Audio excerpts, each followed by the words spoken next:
A gente vai mergulhar agora num tema que é complexo, sem dúvida, mas é absolutamente essencial. Vamos entender como é que a ciência forense e a lei se unem aqui no Brasil para enfrentar a violência sexual. Vai ser uma análise bem direta de um processo que é fundamental para que se encontre a verdade e a justiça. Olha, essa citação que abre nossa análise já diz praticamente tudo, não é mesmo? Ela coloca o assunto na perspectiva correta desde o início. A gente não está falando só de uma agressão física, mas de uma violação muito, muito profunda da dignidade e dos direitos que são a base de tudo, da nossa cidadania. Para entender essa jornada, a nossa análise vai seguir 5 passos bem definidos. Primeiro, a gente define o crime. Depois, acompanha como a lei evoluiu. Aí, a gente entende como a ciência entra em campo, detalha o protocolo dos exames e, por fim, vê como tudo isso, toda essa evidência, se conecta com a justiça. Ok, vamos começar pela base de tudo. O que exatamente a lei e a ciência definem como um crime contra a dignidade? E, importante, quem são as pessoas mais atingidas por ele? Bom, o campo que estuda isso é a sexologia forense. A gente pode pensar nela como uma área super especializada, onde a ciência meio que traduz o que o corpo revela para uma linguagem que o sistema de justiça consegue entender e usar.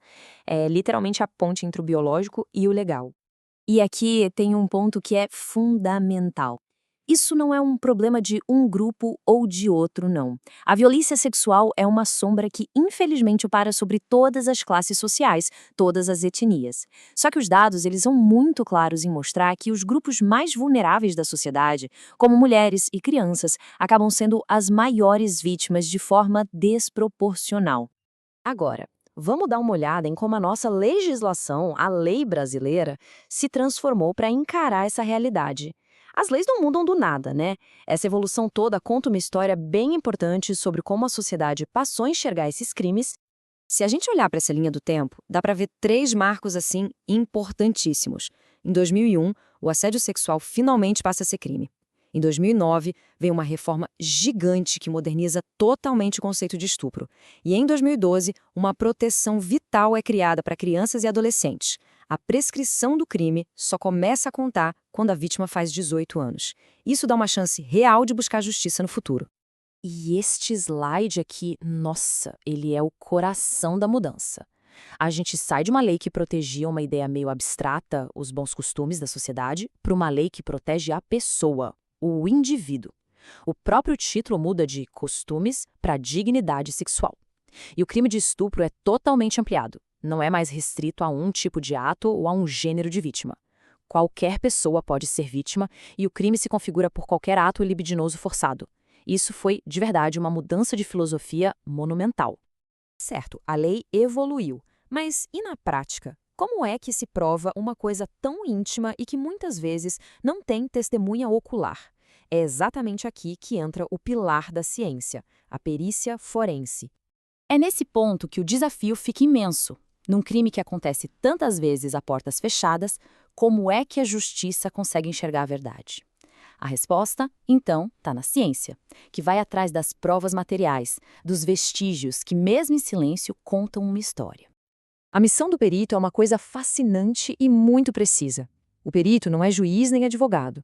Ele funciona como se fosse os olhos técnicos da justiça. O trabalho é descrever os fatos, ponto, de forma objetiva, clara, sem dar nenhuma opinião sobre culpa. O objetivo é um só: transformar a evidência física num documento que permita ao juiz tomar a decisão mais bem informada que for possível. Então, como é que essa conversa entre a ciência e o caso concreto acontece na vida real? Existe um protocolo e ele é extremamente rigoroso e, o mais importante de tudo, respeitoso. O processo todo se divide em 3 frentes de investigação. Tudo começa no local, que é uma verdadeira caça por vestígios. Depois, vem o passo mais delicado e mais humano de todos, o exame da vítima. E, por fim, o exame do suspeito, buscando a outra ponta do fio que vai conectar todos os fatos.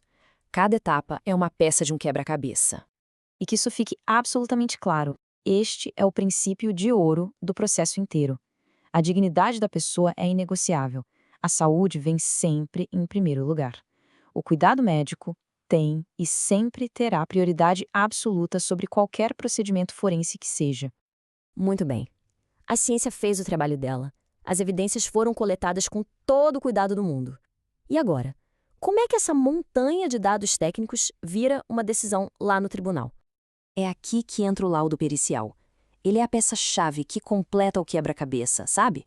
É a ponte sólida que liga a cena do crime à sala do tribunal. O laudo não aponta o dedo, ele não acusa. Ele simplesmente ilumina os fatos para que a justiça possa enxergar tudo com mais clareza. E essa frase resume a essência de tudo de uma forma brilhante. A missão é relatar a realidade material, de forma pura e simples. O que foi visto e o que foi encontrado. Essa objetividade toda que transforma a ciência numa ferramenta tão poderosa para a busca da justiça. E tudo isso nos deixa com uma reflexão final, né?